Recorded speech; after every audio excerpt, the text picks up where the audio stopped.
Good day and welcome to the Daily News on Remo TV. I'm Naomi Oji. The acting managing director of the Niger Delta Development Commission, Professor Keme Brandi Kumo Pondai, fainted on Monday during an investigative hearing at the National Assembly. Pondai collapsed where he was seated as members of the House Committee on NDDC grilled him.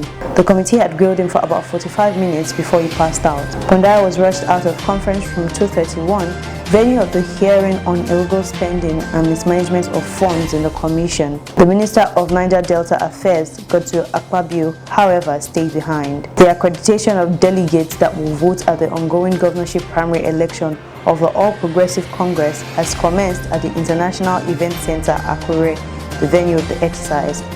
The exercise commenced with delegates from Akoko Northeast, Northwest, Southeast, and Southwest local government areas. They were accredited with their APC membership cards. Some of the aspirants, such as Governor Rotimi Akeredolu, Eazi and Olushola Oke, are already at the venue of the primary elections. The National Association of Ogun State Students has called for the reintroduction of Parent-Teacher Association levy in public primary and secondary schools in the state. It is said that this would ease the financial burdens on the state government, thereby calling for a meeting between the representatives of parents, teachers, and public school administrators, alongside the other stakeholders for the review of the PTA levy and come up with a reasonable amount that will not be too difficult for parents to pay. The meeting, according to a statement by the national president of NAOS, Comrade Oluwagbemileke Ogurumbi, in Abeokuta, is necessitated by the economic meltdown occasioned by the outbreak of the COVID-19 pandemic. Concerns have been raised about the long time it is now taking to release coronavirus test results, considering the increasing risk of spreading the virus in Kenya. From a turnaround of 24 hours when the virus first struck in March, it is now taking more than 7 days to get results. Meanwhile, those tested go on with their lives and may infect others. The lack of testing kits, staff, and closure of the testing centers has exacerbated the situation.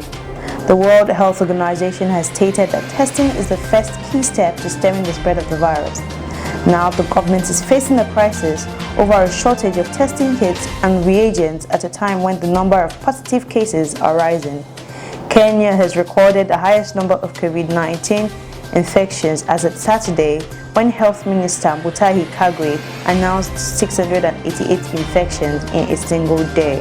On the international scene, African students at the Roorkee Institute of Technology, Uttarakhand, India, have decried the maltreatment of two of their colleagues by the management of the institution.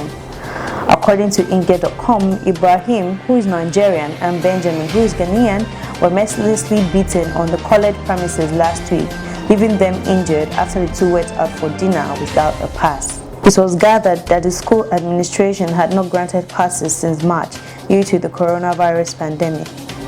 In the viral videos uploaded by the students, the guards, numbering up to 20, were seen dragging and trashing the two black students. Speaking to the Indian news agency, Benjamin said, "They dragged Ibrahim from the second floor to the ground floor. They hit me with two bamboo sticks. The police then arrived at the spot and rushed us to a hospital." He also said the school management hired the men from a private security guard agency named Hawk Commando to forcefully remove them from the campus after the police had advised the administration against it and asked them to take it up with the relevant embassy. On sports, the president of the Bolivian Football Federation, Cesar Salinas, died on Sunday after being hospitalized with COVID-19 earlier this month. The federation confirmed his death in a statement that highlighted his, and I quote, dedication and commitment to national and international football. Salinas, who was age 58, had chaired the FBF since 2018. He was a director of the strongest in La Paz, a century-old Bolivian soccer institution. His wife, who is the head of the same club, also tested positive for COVID-19. On entertainment, Mr. Eazi, in an interview with CNN, revealed that he is launching an African Music Fund, AMF, worth over $20 million. He is collaborating with 88MPH, a company that provides capital for African businesses, as a lead investor. Mr. Eazi says the African Music Fund will enable him to create a new funding model for the music business on the continent. According to him, his primary motivations for funding music is to provide financial support for artists to expand their catalog. That's it for news updates. Join us tomorrow for more stories. You can check out our social media platforms on Instagram, Facebook, Twitter, and YouTube at Official Rema TV. You could also visit our website at www.remotv.com.ng. I'm Naomi Oji. Bye for now.